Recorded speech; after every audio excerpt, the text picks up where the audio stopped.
मेरा नाम नीलम है। मेरी उम्र 13 साल थी जब मेरे ऊपर बहुत अत्याचार हुए थे। मैं मरना नहीं चाहती थी, मगर उन लोगों ने मेरे साथ इतना सब कुछ कर दिया था कि मुझे लगता था कि मेरी मौत आ जाएगी तो शायद मैं मरकर सुकून पा लूंगी, मगर ऐसा भी नहीं हो सकता था। कभी कभी इंसान ऐसी मुसीबत में फंस जाता है और ऐसी गलती की सज़ा काटता है जो उसने कभी की ही नहीं होती है। हमारा बहुत बड़ा परिवार था और मेरे पिता गांव के जमींदार थे। हमारे गांव में बदले में खुशी के बदले खुशी, गम के बदले गम और इज्जत के बदले इज्जत और मौत के बदले मौत का ही बदला लिया जाता था। आज मेरी जिंदगी का भी बहुत बड़ा फैसला होने जा रहा था। भगवान जाने थोड़ी देर के बाद सरपंच जी के घर से कौन सी खबर आनी थी। उस पर मैंने फटाफट आंगन में बिखरी हुई सारी गुड़ियां इकट्ठी की और उन्हें टोकरी में रखकर कमरे में जाकर बेड के नीचे रख दी थी। माँ तो बेड से उठकर ऐसे खड़ी हुई जैसे उनको करंट लग गया हो। उनकी आंखों में दूर तक एक खालीपन था और चेहरे पर परेशानी झलक रही थी। मैंने कभी आज से पहले अपनी माँ को इतना फिक्रमंद नहीं देखा था। वो तो हमेशा खुश रहा करती थी और रहती भी क्यों नहीं। आखिर गांव के जमींदार की पत्नी जो थी। अपनी माँ को इतना फिक्रमंद देखकर मैं परेशान हो गई थी। उन्होंने मुझसे पूछा कि नीलम, तुमने सारी गुड़ियाँ नीचे क्यों छुपा दी हैं? तो मैंने माँ से डरते हुए कहा, माँ, मुझे डर है कि कोई इन्हें ले ना जाए। अगर ऐसा हुआ तो मैं मर जाऊंगी। मेरी बात सुनकर माँ के चेहरे पर अजीब सी परेशानी उभर आई थी। उनके होंठ कपकपाए और आंखों में आंसू चमकने लगे। शरीर भी ठंडा पड़ चुका था। फिर उन्होंने मेरी तरफ अपनी बाहें फैलाई तो मैं दौड़कर उनकी तरफ चली गई थी और उनके गले से लग गई। माँ कहने लगी कि भगवान तुम्हारी और तुम्हारी गुड़ियों की रक्षा करे। ये कहते हुए मेरी माँ रोने लगी थी। उनकी बात सुनकर मैं एकदम से उनके सीने से अलग हुई और उनके चेहरे पर बैठे हुए आंसू अपने छोटे छोटे हाथों से साफ करने लगी। मुझे चूड़ियाँ पहनना बहुत पसंद था। मैं अपने हर सूट के मैचिंग के चूड़ियाँ जिद करके माँ से ज़रूर मंगवाया करती थी, तो वो मुझे हमेशा मुस्कुराकर कहती थी कि अभी बड़ी तो हो जाओ, फिर चूड़ियाँ पहन लेना। मगर मुझे तो चूड़ियाँ बहुत पसंद थी। मैं अपनी खनकती हुई चूड़ियों के साथ अपने हाथों से माँ के आंसू पोंछ रही थी तो माँ मेरे हाथ देखकर चूमने लगी। मुझे तैयार होने का भी बड़ा ही शौक था। मैं हमेशा अपने माँ के मेकअप का सामान इस्तेमाल करती रहती थी। माँ कहती थी कि तुम्हें बहुत शौक है जल्दी ही बड़े होने का। जब तुम बड़ी हो जाओगी तो ये सब कुछ कर लेना, मगर अभी नहीं। बच्चे तो मासूम होते हैं, बच्चों को ज़्यादा फैशन नहीं करना चाहिए। मगर मैं फिर भी अपनी माँ की बात को सुनकर एक कान से दूसरे कान को निकाल दिया करती थी। मैं अपनी माँ के मेकअप का सामान खराब कर दिया करती थी तो माँ मुझे उस पर भी डांटती थी कि बेटी, अभी तुम बच्ची हो और अभी तुम्हारा मेकअप करना ठीक नहीं है। तुम्हें तो भगवान ने खुद इतना खूबसूरत बनाया है कि तुम्हें मेकअप की ज़रूरत ही नहीं है। जब बड़ी हो जाओगी तो मैं तुम्हें खुद मेकअप दिलवा कर लाऊंगी। लेकिन जब वो देखती कि मैं फिर भी उनका मेकअप इस्तेमाल किए बिना बाज नहीं आती तो वो मुझे थोड़ा सा मेकअप का सामान लाकर दे दिया करती थी। लेकिन इस समय तो मुझे कुछ भी अच्छा नहीं लग रहा था, क्योंकि मैं बहुत छोटी थी। ढंग से अपने घर की दीवारों से टपकती हुई परेशानी को ठीक तरह से समझ तो नहीं पा रही थी, लेकिन मुझे इतना पता था कि कुछ गड़बड़ ज़रूर है। तभी तो मेरी हमेशा मुस्कुराने वाली माँ का चेहरा आज बहुत उदास हो रहा है। कल रात से हमारे घर में खाने का कुछ भी नहीं बना था। पिताजी ने नौकरों को भी छुट्टी पर भेज दिया था। मेरे पिताजी और मेरे बड़े भैया रात से ही घर नहीं आए थे। रात को बस मैंने माँ को भी जागते हुए और पूरे घर में इधर उधर टहलते हुए देखा था। वो कल रात से इसी जगह पर बैठी हुई थी और जब थक जाती थी तो इधर उधर टहल लेती थी। उनकी नज़रें बार बार घर के दरवाजे पर टिकी हुई थी। दरवाज़ा अगर हवा से भी हिलता तो मेरी माँ के चेहरे पर पसीना झलकने लगता था। तभी अचानक वो मुझे फ़ौरन आवाज़ देती और मैं दौड़कर उनके पास आ जाती तो वो मुझसे कहती कि मेरी बेटी, मेरी आंखों से दूर मत होना, बस यही कमरे में ही बैठी रहो। न जाने क्यों अपनी माँ की बातें सुनकर मुझे बड़ा अजीब सा लग रहा था। मैं कौन सा बाहर खेलने के लिए जा रही थी। आंगन में अपनी गुड़ियों और खिलौनों के साथ ही तो खेल रही थी, तो माँ बेबसी से मेरी तरफ देखती चली जाती। मैं सुबह होते ही आंगन में अपनी गुड़ियों और खिलौनों को लेकर गई, लेकिन फिर जब मैंने देखा कि माँ बार बार मेरी वजह से परेशान हो रही है तो ऐसे में मैं अपनी गुड़िया समेटकर कमरे में ही आ गई थी। मैंने कल रात से कुछ भी नहीं खाया था, इसलिए मुझे भूख भी सताने लगी। घर में परेशानी ही इतनी बनी हुई थी तो मैंने धीरे से अपनी माँ से कहा कि माँ, मुझे भूख लगी है। लेकिन माँ ने मेरी बात को सुनकर भी अनसुना कर दिया था। न जाने वो हवाओं में क्या ढूंढ रही थी कि मुझे उनका कंधा हिलाकर दोबारा से कहना पड़ा। अचानक उनकी नजरें मेरे चेहरे पर टिक सी गईं। न जाने क्यों मुझे अपनी माँ से डर महसूस होने लगा, तो मैंने उनसे डरते डरते कहा, माँ मुझे ऐसी क्यों देख रही हो? मगर वो तो कुछ बोली ही नहीं। इतनी ही देर में घर का दरवाज़ा खुला।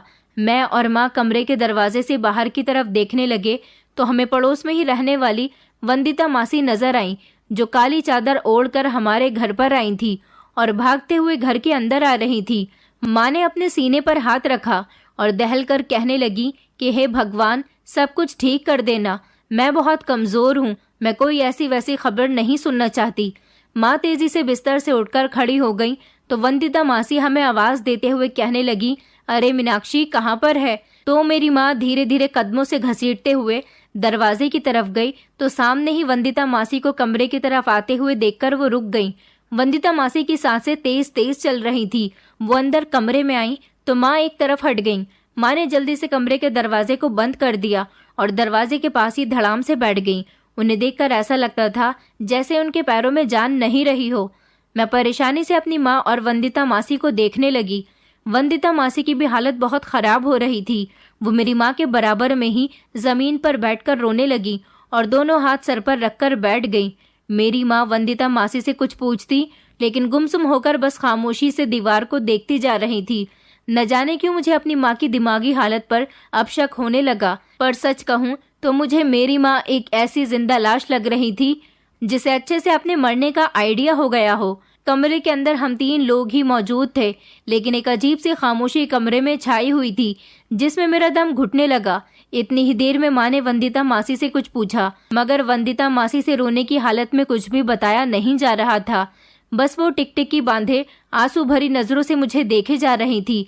फिर मुझे बाजू से पकड़कर वो मुझे अपने सीने से लगाकर रोने लगी और मेरी माँ की तरफ देखकर कहने लगी, अपनी बेटी को बचा ले, अगर बचा सकती है तो।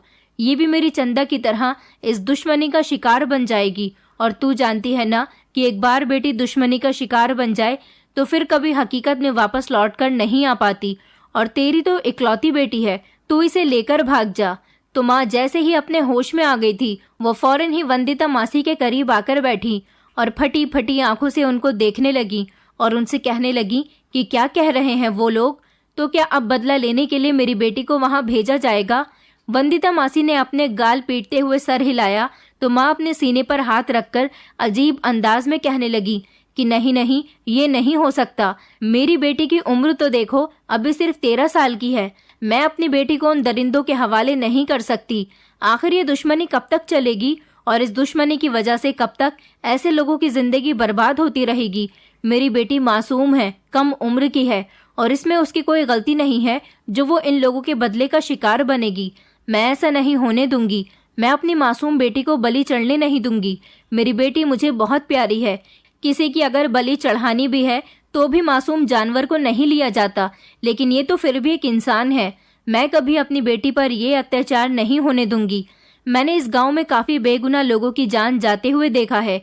यहाँ लोग दुश्मनी में इतने अंधे हो चुके हैं कि किसी को इतना भी डर नहीं है कि वो अपनी दुश्मनी के चक्कर में कितने लोगों की जान ले चुके हैं और कितनों के साथ ना जाने गलत करके उनकी जिंदगी बर्बाद कर चुके हैं। वंदिता मासी कहने लगी कि वो लोग अभी आते ही होंगे, इसलिए तू इसे लेकर कहीं दूर भाग जा। अभी तेरे पास मौका है। अगर तेरा पति आ गया तो बहुत बड़ी मुसीबत आ जाएगी। वो तुझे कभी भी यहाँ से जाने नहीं देगा और तू सारी जिंदगी अपनी बेटी की शक्ल के लिए तरसती रहेगी।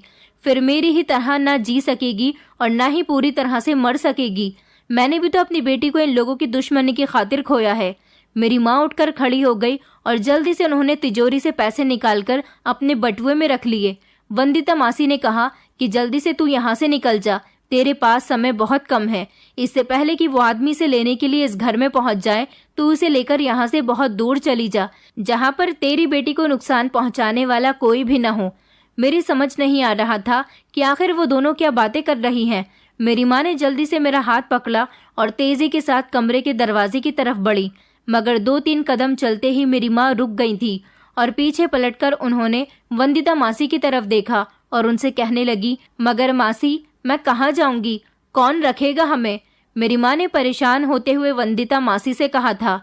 फिर वंदिता मासी ने मेरे सर पर हाथ रखा और कहने लगी, तू बस यहाँ से इस समय भाग जा। ये धरती बहुत बड़ी है, भगवान कहीं ना कहीं तुम दोनों के लिए सुरक्षा का रास्ता बना ही देगा। इस समय तू बस इस नर्क से निकल जा, आगे की आगे देखी जाएगी। जैसे जैसे तू इसको लेकर आगे बढ़ेगी, भगवान खुद ब खुद रास्ता बनाता चला जाएगा। मेरी माँ ने मेरा हाथ मजबूती से पकड़ लिया और मुझे लेकर घर के दरवाजे तक पहुंचने ही लगी। हम लोग घर के दरवाजे तक पहुंचे ही थे कि हमें कुछ लोगों के बोलने की आवाज आने लगी। कुछ लोग हमारे घर के अंदर दाखिल होने के लिए घर का दरवाजा खोलने जा रहे थे। तो माँ ने फौरन ही डरते हुए पलटकर वंदिता मासी की तरफ देखा। वंदिता मासी के चेहरे का रंग भी उड़ चुका था। माँ ने दबी दबी आवाज में वंदिता मासी से कहा कि अब क्या होगा। इतनी ही देर में घर का दरवाजा धड़ाम से खुल गया था। पिताजी और भैया घर के अंदर दाखिल हुए तो माँ ने जल्दी से मेरा हाथ पकड़ा और घर के दूसरे दरवाजे की तरफ भागी थी, जो पिछली गली में खुलता था। इससे पहले कि माँ मुझे लेकर वहां पहुंचती, पिताजी एकदम से माँ के रास्ते में आकर खड़े हो गए और उनसे कहने लगे कि कहाँ लेकर जा रही है इसे। तो माँ ने मुझे अपने पीछे कर लिया और पिताजी के आगे तनकर खड़ी हो गई। वो बुरी तरह से रो भी रही थी और पिताजी के आगे रिक्वेस्ट भी कर रही थी, मगर मैं मासूम थी। मुझे इस समय कुछ भी समझ नहीं आ रहा था कि आखिर ये सब कुछ क्या हो रहा है। माँ ने पिताजी के सामने हाथ जोड़कर कहा कि प्लीज हमें यहाँ से जाने दो, मैं अपनी बेटी पर अत्याचार होने नहीं दे सकती। लेकिन पिताजी ने माँ की बात सुनकर मेरी तरफ देखा तो बस एक पल के लिए पिताजी की आंखों में मेरे लिए मोहब्बत उमड़ी। फिर पलक झपकते ही पिताजी की आंखों में मेरे लिए जज्बात बदल भी गए थे। अब पिताजी के चेहरे पर एक अजीब सा अजनबी एहसास मुझे नजर आ रहा था। मैं पिताजी की तरफ जाना चाहती थी, मगर माँ ने मेरा हाथ सख्ती से पकड़ा हुआ था और वो मुझे पिताजी के पास नहीं जाने दे रही थी। माँ पिताजी के कहने से पहले ही वहां से जाना चाहती थी, मगर पिताजी ने माँ का बाजू मजबूती से पकड़ लिया और कहने लगे कि बाहर लोग खड़े हुए हैं, वो अपना बदला लेने के लिए आए हैं। और तुम जानती हो कि इस गांव का रिवाज यही रहा है कि बेटी के बदले बेटी और इज्जत के बदले इज्जत। इस गांव में जिस चीज की दुश्मनी होती है, बदला भी उसी चीज से लिया जाता है। और तुम अच्छी तरह से जानती हो कि सरपंच का बदला हमसे किस तरह पूरा होगा। हम कुछ नहीं कर सकते। पिताजी ने मेरा हाथ पकड़ा और कहने लगे कि चलो बेटी। तो माँ ने फौरन ही मेरा हाथ पिताजी के हाथ से छुड़ाने की कोशिश की और कहा कि भगवान से डरो, आप अपने बेटे की खातिर अपनी बेटी की जान खतरे में डाल रहे हो। इस बेचारी का क्या कसूर है? अगर आपके बेटे से गलती हुई है तो सजा मेरी बेटी क्यों भुगते? पिताजी अपनी आंखों में गुस्सा लेकर माँ की तरफ देखते हुए कहने लगे, तो क्या वो तुम्हारा बेटा नहीं है? पिताजी की बात सुनकर माँ की ममता कांप गई थी। माँ ने कहा, मैं उसकी भी माँ हूँ, लेकिन मैं जुल्म में उसका साथ नहीं दे सकती। उसे अपने किए की सजा खुद भुगतनी चाहिए। अगर उसने सरपंच की बेटी की इज्जत के साथ खिलवाड़ किया है तो अब भुगते भी वो खुद। मैंने तो उसे अच्छे संस्कार दिए थे और हमेशा औरत की इज्जत करना सिखाया था। न जाने सरपंच की बेटी उसकी नज़र में कैसे आ गई कि उसने उसकी इज्जत के साथ खिलवाड़ कर दिया और उसे मार दिया। गलती जो करता है सजा उसे ही मिलनी चाहिए। ये कैसा रिवाज है कि अगर मेरे बेटे ने सरपंच की बेटी की इज्जत खराब की है तो बदले में वो हमारी बेटी की इज्जत खराब करेंगे। मैं अपनी मासूम बेटी को इन दरिंदों के हवाले नहीं करना चाहती। मैंने तो उसे कई बार समझाया था कि गलत लोगों की संगत मत लो, मगर आपने कभी अपने बेटे की परवरिश पर ध्यान नहीं दिया। मैंने हमेशा उसे अच्छे संस्कार देने चाहे, मगर आपने हमेशा उसे बिगाड़ दिया। ऐसे लापरवाह बेटे ने जवानी में कदम रखते ही हमें बेइज्जती के अलावा दिया ही क्या है? मैं उसकी खातिर अपनी बेटी को दलदल में कैसे उतार दूं? पिताजी मेरी माँ से कहने लगे कि तुम्हारी ऐसी जज्बाती बातों का कोई मकसद नहीं है। हमारे गांव में सालों पुरानी जो रीत चलती आई है वही चलेगी। हमारे गांव में इंसाफ इस तरह से ही किया जाता है, और अगर तुमने अपनी बेटी को छुपाने की कोशिश भी की तो वो सरपंच के बेटे और खुद सरपंच आकर हमारी बेटी को उठाकर ले जाएगा। इसीलिए पंचायत ने फैसला यही किया है कि हम खामोशी से अपनी बेटी को सरपंच के हवाले कर दें। अब बाकी बातें तुम बाद में कर लेना। पिताजी ने मेरी तरफ देखकर कहा कि चलो बेटी। तो माँ गुस्से से बिखर गई और पिताजी से कहने लगी कि आप कैसे पिता हो? अपने बेटे की खातिर अपनी ही बेटी की जिंदगी बर्बाद करने जा रहे हो। कि आप नहीं जानते कि बदले में दी जाने वाली बेटी के साथ क्या सुलूक किया जाता है? या तो उसे मार देते हैं या फिर उसकी जिंदगी को जानवरों से भी बदतर कर देते हैं। और हमारी बेटी तो अभी पूरी तरह से जवान भी नहीं हुई, वो तो अभी मासूम बच्ची है। आप सरपंच से कहो कि वो कोई दूसरी सजा बता दे या फिर कोई पैसों का लेन देन करके इस मामले को रफा दफा कर दे, मगर मेरी बेटी को इतनी बड़ी सजा मत दो। जिसकी गलती उसने की भी नहीं है। तो पिताजी एकदम गुस्से में आ गए और कहने लगे कि तुम कैसी माँ हो, पिता की पीढ़ी हमेशा बेटे बढ़ाते हैं, बेटियां नहीं। आज नहीं तो कल इसे पराए घर जाना ही है, तो क्या तुम उस समय भी ऐसे ही रोना धोना करोगी? अच्छा है कि ये आज चली जाए, और वैसे भी ये शादी करके वहां जा रही है। पंचायत ने फैसला किया है कि हमारी बेटी की शादी सरपंच के बेटे के साथ करवा दी जाए, वो इसका ससुराल होगा और ये वहां पर खुश रहेगी। मेरी माँ कहने लगी, ये वहां पर खुश नहीं रहेगी, बल्कि सरपंच इससे अपना बदला पूरा करने के लिए शादी का बहाना लेकर ले जा रहा है। आपके गांव में तो वैसे भी हर चीज का बदला चलता है, तो फिर मेरी बेटी वहां पर खुश कैसे रह सकती है? ये कहाँ का इंसाफ है? बेटे की गलती पर बेटी को कचहरी में खड़ा कर दिया जाए। हमारे बेटे ने अगर उनकी बेटी को मार दिया है तो इसके बदले में हम अपनी बेटी को क्यों उनके हवाले करें? तो पिताजी ने धीरे से कहा कि पागल हो गई हो क्या? पंचायत फैसला कर चुकी है, और वैसे भी हमारी बेटी अपनी ससुराल जा रही है, तुम क्यों फिक्र कर रही हो? माँ कहने लगी, 13 साल की बच्ची की शादी नहीं होती, ये तो अभी बालिग भी नहीं है। आप उनसे कह दो कोई और सजा दे दें, मगर मेरी बेटी के साथ ये अत्याचार ना करें। पिताजी कहने लगे, लड़कियों के जवान होते देर नहीं लगती, बाकी अगर हम उनकी ये बात नहीं मानेंगे तो फिर वो हमारे बेटे की जान ले लेंगे, और तुम जानती हो कि मेरा बेटा मेरी जायदाद का वारिस है, मैं उसे खुद से अलग नहीं कर सकता। वो धोखे से भी उन लोगों के हाथ लग गया तो वो मौके पर ही उसे गोली से मार देंगे। एक जिंदा बेटे की खातिर तुम मरे हुए बेटे का चेहरा देख सकोगी? इतना हौसला है क्या तुम में? और वो बेटी के बदले बेटी ही तो मांग रहे हैं। भगवान का शुक्रिया किया करो कि वो लोग हमारी बेटी की अपने बेटे के साथ शादी करवाने पर तैयार हुए हैं, वरना चाहते तो इसको यहाँ से उठाकर भी ले जा सकते थे और इसके साथ भी वैसा ही करते जैसा हमारे बेटे ने उनकी बेटी के साथ किया। फिलहाल तुम नहीं समझोगी इन बातों को। औरतों की अकल तो वैसे भी कम होती है। फैसला हो चुका है और मैं जुबान दे चुका हूँ। बाहर लड़के वाले बैठे हुए हैं, इसको अच्छे से तैयार करो, दुल्हन बनाओ, इसकी शादी की जाएगी और इसको विदा करने की तैयारी करो। और अब मैं तुम्हारे मुंह से कोई बहस न सुनूं, क्योंकि बहस करना बेकार सी बात है। बहस करने से कोई भी हल नहीं निकल सकता, वरना याद रखना कि मैं तुम्हें जमीन में गाड़ दूंगा। मैं यहाँ तुम्हारी बकबक सुनने के लिए नहीं आया हूँ, थक चुका हूँ। मैं कभी बेटे के बारे में लोगों से बातें सुन सुनकर, तो कभी दुश्मनों से अपने बेटे को बचा बचा कर, लेकिन घर आओ तो तुम्हारे मुकदमे खत्म ही नहीं होते। तुम आखिर चाहती क्या हो? मैं खुद को जान से मार लूं या फिर अपने बेटे को दुश्मनों के हवाले कर दूं? तब शायद तुम्हें सुकून आ जाएगा। भगवान का धन्यवाद किया करो कि उन्होंने बदले में हमारी बेटी की जान नहीं ले ली, सिर्फ शादी करने के लिए कहा है, वरना तो अब तक तुम्हारी बेटी इस घर में दिखाई भी नहीं देती। भगवान के पास न जाने कब की पहुंच चुकी होती।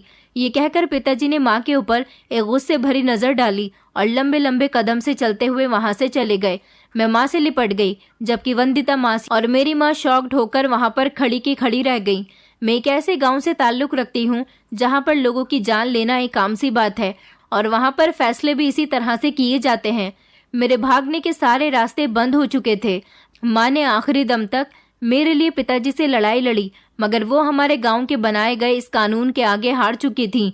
दूसरी तरफ वंदिता मासी ने माँ को तसल्ली दी और कहने लगी कि चलो अच्छी बात है, इसकी शादी होने जा रही है। मेरी बेटी को तो ये लोग बिना शादी के ही उसकी इज्जत के साथ हमारे ही घर में हमारी आंखों के सामने खेल कर गए थे। याद नहीं क्या कि क्या कह रहे थे कि मेरी बेटी की भी शादी की जाएगी, मगर वहां जाने के बाद मेरी बेटी के साथ इतने अत्याचार किए कि हम उसकी लाश से भी नहीं मिल पाए थे। मेरी बेटी के साथ पूरे परिवार ने जानवरों से भी ज्यादा बदतर सलूक किया था। अच्छा हुआ वो ज्यादा दिन जिंदा नहीं रही और मर गई। शायद उस बेचारी के मरने से उसके इन लोगों से जान छूट गई। अगर जिंदा रहती तो उसे पल पल ये लोग जीते जी मारते रहते। ये कहकर वंदिता मासी फूट फूट कर रोने लगी, जबकि मुझे तो कुछ भी नहीं पता था, ना अत्याचार के बारे में और ना ही इज्जत के बदले इज्जत कैसे ली जाती है उसके बारे में। मैं तो सिर्फ इतना जानती थी कि मुझे अपनी माँ से जुदा करके किसी दूसरी जगह पर भेजा जा रहा है, और ये बात मेरे लिए बर्दाश्त करने काबिल नहीं थी। मैं जब रोने लगी तो वंदिता मासी ने मुझे संभाला और मेरी माँ चौंक कर मेरी तरफ देखने लगी। मेरी माँ ने जल्दी से मुझे अपने गले से लगा लिया और मुझे प्यार करने लगी। मेरा माथा चूमने लगी, मेरे हाथ अपने हाथों में लेने लगी और मुझे समझाते हुए कहने लगी कि तुम मेरी बहादुर बेटी हो। मैं जानती हूँ तुम इतनी जल्दी हिम्मत नहीं हारोगी, और फिर तुम मुझसे दूर थोड़ी जा रही हो। मैं वहाँ पर तुमसे मिलने के लिए आती रहूंगी। मैंने आंखें मलते हुए अपनी माँ की तरफ देखा और फिर चीख कर कहने लगी, माँ, मैं आपके बिना कहीं नहीं जाऊंगी, और अगर पिताजी मुझे आपसे अलग कर रहे हैं तो मुझे आपसे अलग नहीं रहना। आप जानती हो ना कि मैं आपके बिना नहीं रह सकती। आपको तो पता है कि मुझे आपके बिना रात को नींद नहीं आती। पिताजी से कहो ना कि मुझे उन लोगों के साथ नहीं जाना। तो माँ और वंदिता मासी दोनों ही अपने मुंह पर हाथ रखकर अपनी सिसकियों को रोकने की कोशिश करने लगी। लेकिन जब माँ और वंदिता मासी को ये पता चला कि मेरी शादी किसी उम्रदार आदमी या फिर किसी कमी वाले इंसान के साथ नहीं हो रही, बल्कि मेरी शादी तो मेरी ही उम्र के एक 13 साल के लड़के के साथ हो रही है, तो उनके चेहरे पर हल्का हल्का सुकून सा उतरने लगा। माँ ने बाहर जाकर उस लड़के को देखा जो काफी अच्छा था और सरपंच का पोता था। मुझसे सिर्फ 1 महीना ही छोटा था। तो माँ का एकदम से प्रार्थना के लिए हाथ उठा और कहने लगी कि इतना बुरा नहीं हुआ जितना मैंने सोचा था। बस आगे भी भगवान अपनी कृपा करेगा। लेकिन मैं अपनी माँ के बिना नहीं रहना चाहती थी। मेरी माँ ने मुझे दुल्हन बनाना शुरू किया। मैं बार बार रो रो कर उनसे कह रही थी कि मेरी शादी मत करो, मुझे कहीं मत भेजो, मगर माँ मुझे बार बार तसल्ली देती रही। बस मेरी शादी जैसे तैसे उस 13 साल के लड़के के साथ हो गई और फिर मेरी विदाई का समय आ गया। विदाई के समय मैं अपने भैया की तरफ देखने लगी जो मुझसे नजरें चुराकर दूसरी तरफ देख रहे थे। मैं पिताजी के गले लगना चाहती थी मगर वो मुझे कहीं भी दिखाई नहीं दिए। तो मैं माँ और वंदिता मासी से गले लगकर उनका आशीर्वाद लेकर गाड़ी में आकर बैठ गई थी। उस समय तो मुझे इतना महसूस नहीं हुआ क्योंकि गाड़ी को देखकर ही मैं इतना खुश हो गई थी कि थोड़ी देर पहले जो माँ से जुदाई का ख्याल मुझे निढाल कर गया था, अब वो गाड़ी में बैठकर एकदम से खत्म सा हो गया था। इतने में मेरे दाएं बाएं बड़ी उम्र के मर्द आकर बैठ गए थे और मैं उनके बीच में बैठी थी। मैं खुद को फंसा हुआ महसूस करने लगी। उनके शरीर से उठती पसीने की बदबू से मेरा दम घुटने लगा था। मैं पीछे मुड़कर अपनी माँ को देखना चाहती थी लेकिन मेरी हसरत हसरत ही रह गई। मेरा 13 साल का पति फ्रंट सीट पर बैठा हुआ था। वो शीशे की तरफ से घूर कर मुझे देखने लगा तो मेरे साथ जो पीछे मर्द बैठे हुए थे वो उसे कड़क आवाज में आगे देखने के लिए कहते तो वो बाज नहीं आता। हर थोड़ी देर के बाद वो फिर से मुझे अजीब नजरों से देखता। सफर काफी कठिन था। लगभग गाड़ी को चलते हुए 3 से 4 घंटे हो गए थे मगर घर आने का नाम ही नहीं ले रहा था। बैठे बैठे मेरी कमर अकड़ गई और नींद से मेरा बुरा हाल होने लगा। कई बार नींद के झोंकों में मेरा सर अपने साथ बैठे हुए उन आदमियों के बाजू से टकराया, लेकिन वो कोहनी मार मार कर मेरे सर को अपने बाजू से हटा दिया करते थे। तो मैं खुद को जगाने की कोशिश करने लगी। मेरा मन कर रहा था कि मैं उनमें से किसी की गोद में सर रखकर सो जाऊं क्योंकि मुझे बहुत नींद आ रही थी। लेकिन मेरे साथ बैठे हुए आदमियों की शक्ल इतनी ज्यादा डरावनी थी कि मुझे डर लगने लगा। फिर सरपंच की हवेली मुझे नजर आई तो मैंने सुकून की सांस ली। जैसे ही गाड़ी रुकी तो मेरे साथ बैठे हुए आदमी पहले उतर गए। फिर उन्होंने मेरे बाजू को पकड़ा और एक तरह से मुझे घसीटते हुए मुझे गाड़ी से बाहर निकाल दिया। मैं इस सब के लिए दिमागी तौर पर तैयार नहीं थी कि मेरे साथ इस तरह से सलूक किया जाएगा।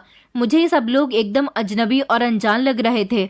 मैं इनमें से किसी को भी नहीं जानती थी। वो बहुत तेज तेज कदम उठाते हुए हवेली के अंदर जाने लगे, जबकि उनकी रफ्तार की बराबरी करने के लिए मुझे उनके साथ तेज तेज भागना पड़ रहा था। इसी दौरान मैंने देखा कि रमन, जो मेरा पति था, वो भी मेरे साथ तेज तेज भाग रहा है। उसको देखकर मुझे थोड़ी तसल्ली हुई, लेकिन मुझे बड़ी हैरानी हो रही थी कि वो उनको टोक नहीं रहा था। जैसे ही हवेली का दरवाजा खुला तो सामने ही आंगन में बैठी हुई औरतें हमें देखकर उठकर खड़ी हो गईं। उनके चेहरे पर मुझे देखते ही गुस्से भरे एक्सप्रेशन आ गए थे। उन औरतों में से एक बड़ी उम्र की मोटी सी औरत हमारे बिल्कुल सामने आकर खड़ी हो गई और मुझे सर से लेकर पैर तक देखकर कहने लगी कि ये किसको उठाकर लाए हो, ये तो बच्ची है। तो मेरा बाजू जिस मर्द ने पकड़ा हुआ था वो मूंछों पर हाथ रखकर कहने लगा, आज बच्ची है तो कल लड़की भी बन जाएगी। वो डरावनेपन से अपनी मूंछों को मरोड़ते हुए हंसा तो वो बड़ी उम्र की औरत उसे घूरते हुए कहने लगी, दुश्मन की बेटी को घर लाने की भला क्या जरूरत थी। अचानक उसके मुंह से ये बात सुनकर मेरे रोंगटे खड़े हो गए। तो वो ही मर्द जोर जोर से हंसते हुए कहने लगा, बस कर दी ना औरतों वाली बात। औरतें इसी तरह की बेवकूफ़ी भरी बातें करती हैं। हमारी बेटी की इज्जत भी तो उस जमींदार के बेटे ने तार तार कर दी थी, जबकि हमारी बेटी की शादी होने वाली थी। हम उसकी मासूम बेटी को यहाँ लेकर आए हैं। इसका मतलब है कि वो हर रोज मरेगा। इससे भारी उसके पूरे परिवार के लिए भला कौन सी सजा हो सकती है। ये कहकर वो मुझे बाजू से दबोचता हुआ कमरे में लेकर आया और बेड की तरफ धक्का देकर बाहर निकल गया। मैं बेड पर जोर से गिरी थी, लेकिन भगवान की कृपा से बेड पर मोटे गद्दे होने के कारण मुझे कहीं भी चोट नहीं लगी थी, मगर जोरदार चक्कर आ गए थे। ये एक बड़ा सा कमरा था जिसमें बेड के अलावा और कोई भी सामान मौजूद नहीं था। मैं हैरान थी कि ये कमरा बड़ा अजीब सा है। ऐसा भी हो सकता है कि ये कोई स्टोर रूम हो और यहाँ पर सिर्फ ये बेड डाल दिया गया हो। मुझे बहुत तेज भूख लग रही थी। काफी देर गुजर गई थी, ना तो मेरे लिए पानी आया था और ना ही कुछ खाने के लिए आया था। मैं झिझकते हुए बेड से उतरकर दरवाजे के करीब गई तो मैंने देखा कि दरवाजा तो बाहर से बंद है। मैं दरवाजा जोर जोर से हिला रही थी, मगर दरवाजा खुल ही नहीं रहा था। मैं बड़ी हैरान हुई थी कि मुझे इस तरह से कमरे का दरवाजा बंद करके कमरे के अंदर कैद क्यों रखा गया है। मेरा छोटा सा दिमाग सिर्फ सवाल सोचे जा रहा था, लेकिन उनके जवाब मेरी समझ में नहीं आ रहे थे। इस दौरान मुझे रमन का ख्याल आया कि वो तो मेरा पति है। पति क्या होता है? अब एक नया सवाल मेरे दिमाग में खड़ा हो गया था। वो कहाँ है और अंदर क्यों नहीं आया? माँ ने तो कहा था कि रमन देखने में बहुत अच्छा लड़का है, वो हमेशा तुम्हारा ख्याल रखेगा। तो फिर वो कहाँ था और अभी तक मेरे लिए कुछ खाने के लिए लेकर क्यों नहीं आया था? मैंने मन ही मन सोचा कि माँ, तुम तो बहुत झूठी हो। देखो तो सही, तुम्हारी बेटी कब से भूखी है और यहाँ किसी को मेरी परवाह ही नहीं है। माँ का ख्याल आते ही मेरी आंखें भीगने लगी। रात के लगभग 2 बज रहे थे और नींद मेरी आंखों में दूर दूर तक नहीं थी कि अचानक झटके से दरवाजा खुला। मैंने अपनी धुंधलाती हुई आंखों से उसी मर्द को कमरे के अंदर आते हुए देखा जो मुझे बाजू से पकड़कर हवेली के अंदर लेकर आया था। फिर एक अजीब सी बात हुई। जैसे ही वो कमरे के अंदर आया, उसने फौरन ही दरवाजा अंदर से बंद कर लिया और फिर कुछ देर गुजरते ही उसने मेरे साथ जबरदस्ती करनी शुरू कर दी। मैं उसे अंकल अंकल कहकर पीछे हटाने की कोशिश कर रही थी, लेकिन फिर उसने मुझे एक चिड़िया की तरह दबोच लिया और धीरे धीरे उसने मेरे सारे पर काट डाले। मैं इतनी कम उम्र में अत्याचार का शिकार हो चुकी थी। मुझे लगा कि बस हो गई है, लेकिन ये तो अभी मेरे ऊपर सितम की शुरुआत थी। उसके बाहर जाने के बाद हवेली का एक और मर्द कमरे के अंदर आया और उसने भी वही किया। फिर ये सब सिलसिला सारी रात इसी तरह चलता रहा। हवेली के सारे मर्द धीरे धीरे सारी रात अपनी हवस मेरे साथ पूरी करते रहे। ना तो उन पर मेरे गिड़गिड़ाने का कोई असर हुआ और ना ही मेरे रिक्वेस्ट का, और ना ही मेरे आंसुओं ने उनके दिल में रहम डाला था। वो दरिंदे बनकर मेरी इज्जत को तार तार करते चले गए। मैं इस सब के नतीजे में बेहोश हो चुकी थी, लेकिन ये दरिंदे फिर भी बस नहीं कर रहे थे। सुबह हो चुकी थी। न जाने मुझे कब होश आया। मेरी आंख खुली तो मैंने अपने सामने उसी मोटी औरत को खड़े हुए देखा था। उसने मुझे सर से पैर तक देखा तो उसकी आंखों में मुझे हल्के हल्के आंसू दिखाई दिए।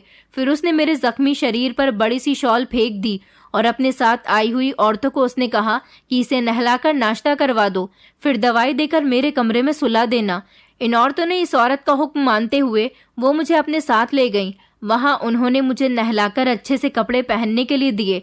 जब मैं तैयार हो गई तो मुझे नाश्ता दिया। नाश्ता देने के बाद उन्होंने मुझे दवाई देकर कमरे में लिटा दिया और फिर वो बाहर चली गईं। शायद मैं दवाई के असर में थी, इसलिए मेरी आंखें नींद में हो रही थी। अचानक थोड़ी देर के बाद ही कमरे में शोर आने पर मेरी आंख खुल गई तो मैंने देखा कि वही मर्द कमरे में इस मोटी औरत से उलझ रहा था कि इसे तुम यहाँ कमरे में क्यों लेकर आई हो, ये वहीं पर ठीक थी। तो वो मोटी औरत एकदम से गुस्सा होकर कहने लगी, तुम लोगों ने क्या हाल कर दिया है इस मासूम बच्ची का। ये सिर्फ 12 या 13 साल की बच्ची है, तुम लोगों को इस पर रहम करना चाहिए था। तो वो आदमी बिखर कर कहने लगा, जब इसके भाई ने हमारी बेटी को मारा था तो क्या उस पर रहम किया था? इसके भाई ने तो हमारी बेटी पर न दया की थी और न ही उसकी इज्जत का ख्याल किया था। तो इस लड़की की सजा यही है, इसके साथ भी वैसा ही होगा जैसा इसके भाई ने हमारी बेटी के साथ किया था। वो मोटी औरत कहने लगी, गलती इसमें उसके भाई की है, इस मासूम बच्ची की भला क्या गलती है और सजा इसे क्यों दी जा रही है? वो आदमी कहने लगा कि तुम खामोश हो जाओ, जानती हो कि हमारे गांव में औरतें मर्दों के फैसलों के बीच नहीं बोलती। अभी तो राहुल भी लंदन से आएगा, बाकी की कसर तो वो पूरी करेगा। फिलहाल इसे वहीं पर भेज दो। वो मोटी औरत एकदम से कहने लगी, इसकी हालत अभी ठीक नहीं है, ये बेचारी मर जाएगी। तो वो मुझे घूरते हुए कमरे से चला गया था और मैं दिल ही दिल में धन्यवाद करती हुई नजरों से इस औरत को देखने लगी थी। अगले दिन मेरे पति का बड़ा भाई राहुल लंदन से आ गया था और इस मोटी औरत को हुक्म दिया कि फौरन मुझे उस कमरे में पहुंचा दिया जाए। मैं इस कमरे में जाना तो नहीं चाहती थी, मैं जानती थी कि वहां पर मुझ पर अत्याचार किया जाएगा, लेकिन वो मोटी औरत मजबूर थी। उसने इस हवेली की नौकरानी को इशारा किया तो दो हट्टी कट्टी औरतों ने मुझे बाजू से पकड़ लिया और एक तरफ से घसीटते हुए वो मुझे इस कमरे में ले आई थी और दरवाज़ा बाहर से बंद कर दिया। मैं जानती थी कि अभी थोड़ी देर के बाद ही मेरे साथ कैसा दरिंदगी भरा सलूक किया जाएगा। इतने में मेरा जेठ राहुल कमरे में आया तो मुझे लगा कि ये भी वही करेगा जो इस हवेली के बाकी मर्दों ने किया, मगर मेरे होश उड़ गए थे जब वो अपने साथ एक डरावने कुत्ते को लेकर आया था। उसने ये कुत्ता मुझ पर छोड़ दिया। मैं खुद को बचाने की कोशिश कर रही थी और चिल्ला रही थी, जबकि राहुल सोफे पर टांग रखकर ऊंचे ऊंचे कहकहे लगा रहा था। उसे मेरी बेबसी को देखकर खूब मजा आ रहा था। मैं उसे देखकर बहुत डरने लगी और मैं जोर जोर से रोने लगी, मगर मेरे जेठ को मुझ पर बिल्कुल भी तरस नहीं आ रहा था कि इतनी ही देर में दरवाज़ा खुला। दरवाजे पर रमन था। मैं दौड़कर रमन की तरफ गई और उससे कहा कि मुझे बचा लो। इससे पहले कि रमन अपने बड़े भैया से उलझता, उसने मुझे कहा कि फौरन इस कमरे से भाग जाओ। उसकी बात सुनकर उसका बड़ा भाई एकदम से गुस्से से फट पड़ा, लेकिन रमन की बात सुनकर मैंने मौके का फायदा उठाते हुए वहां से दौड़ लगा दी। मुझे नहीं पता था कि मैं कहां कहां से भागती जा रही हूं। तभी थोड़ी दूरी पर मेरे सामने वही मोटी औरत आकर खड़ी हो गई थी। मैंने रोते हुए उसके सामने हाथ जोड़ दिए। उसने मेरे फटे हुए कपड़े और मेरी खराब हालत को देखा और दूर से कुत्तों के भौंकने की आवाज़ और रमन और उसके बड़े भैया के लड़ने की आवाज़ सुनी, और फिर उसने मेरा बाजू पकड़ा और तेजी से मुझे एक कमरे की तरफ लाई। वो जल्दी से मुझे इस कमरे में बंद करके चली गई थी। पूरी हवेली में आदमियों की आवाज़ों का एक कोहराम मचा हुआ था। मैंने डर के मारे थरथर कांपते हुए अपने दोनों कानों पर हाथ रख लिए, लेकिन थोड़ी देर के बाद ये आवाज़ें आना बंद हो गई थी। न जाने ये रात का कौन सा समय था कि अचानक धीरे से दरवाज़ा खुला तो मैंने देखा कि वही मोटी औरत अपने हाथ में टॉर्च की रोशनी के साथ अंदर आई। उसने धीरे से दरवाज़ा बंद किया और फिर चुपके से मुझसे कहा कि मैंने तुम्हारा यहाँ से निकलने का बंदोबस्त कर दिया है। मेरी एक खास नौकरानी तुम्हें यहाँ से ले जाएगी। और फिर उसने कमरे का दरवाज़ा खोला और मुझे इससे बाहर निकाल दिया। सामने ही एक नौकरानी सर से लेकर पैर तक काली चादर लपेटे हुए खड़ी हुई थी। मैं जैसे ही उसके करीब पहुंची तो उसने मेरा हाथ पकड़ा और मुझे वहां से ले जाने लगी। मैंने पलटकर अपनी मददगार की तरफ देखा, जिसने मुझे उन दरिंदों से बचाने के लिए अपनी जान को खतरे में डाल दिया था। आज भी मेरे दिल में उस औरत के लिए प्रार्थना निकलती है। उसकी नौकरानी मुझे शहर में ले आई और एक बड़े बंगले में उसने मुझे लाकर छोड़ दिया था। इस बड़े बंगले में उसने मुझे नौकरानी की नौकरी दिलवा दी थी और मुझे इस बंगले की मालकिन के हवाले कर दिया था। सुना था कि इस औरत के पास कोई औलाद नहीं थी, तो उन्होंने मुझे अपनी बेटी की तरह पाला। मैंने उनकी सेवा की और उनके घर के सारे काम किए और उनकी बेटी भी बनकर दिखाया। कई साल हो चुके थे, लेकिन मैं अपनी माँ से नहीं मिली थी, क्योंकि वो मेरी विदाई के बाद ही हार्ट अटैक से मर गई थी और भैया पिताजी से मिलने का मेरा मन नहीं करता था। उनकी वजह से ही तो मैं इतनी बड़ी मुश्किल का शिकार हो गई थी। मैं अपनी माँ की याद में बहुत रोई थी। मालकिन जैसी अच्छी औरत ने मुझे अपने घर में आज भी रखा हुआ है, जहां मैं उनके हर छोटे मोटे काम करती हूं और उनका हमेशा ख्याल रखती हूं, क्योंकि मालकिन का इस दुनिया में कोई नहीं है। उनके पास बहुत दौलत है, मगर उनके साथ रहने वाला, उनके दुख को बांटने वाला कोई नहीं था। मालकिन इस नौकरानी की जानने वाली थी, इसलिए उसने मुझे यहाँ पर काम करने के लिए छोड़ दिया था, मगर इस औरत को मुझ पर रहम आया। इन्होंने मुझे नौकरानी नहीं बल्कि अपनी बेटी बनाकर रखा। मालकिन मुझे पढ़ा लिखा भी रही है ताकि आगे चलकर मैं किसी काबिल बन सकूं और आने वाले हालात से लड़ने का सामना कर सकूं। मैंने ये जान लिया है कि इस दुनिया में औरत बहुत कमज़ोर होती है, लेकिन औरत को कमज़ोर बनाने वाले हमारे कुछ अपने ही होते हैं। दोस्तों, उम्मीद करती हूँ आपको हमारी कहानी पसंद आई होगी। कहानी पसंद आई है तो वीडियो को लाइक करें, चैनल पर नए हैं तो चैनल को सब्सक्राइब करें और हाँ, नोटिफिकेशन बेल को ज़रूर दबाएं ताकि अगली अपडेट सबसे पहले आपको मिले।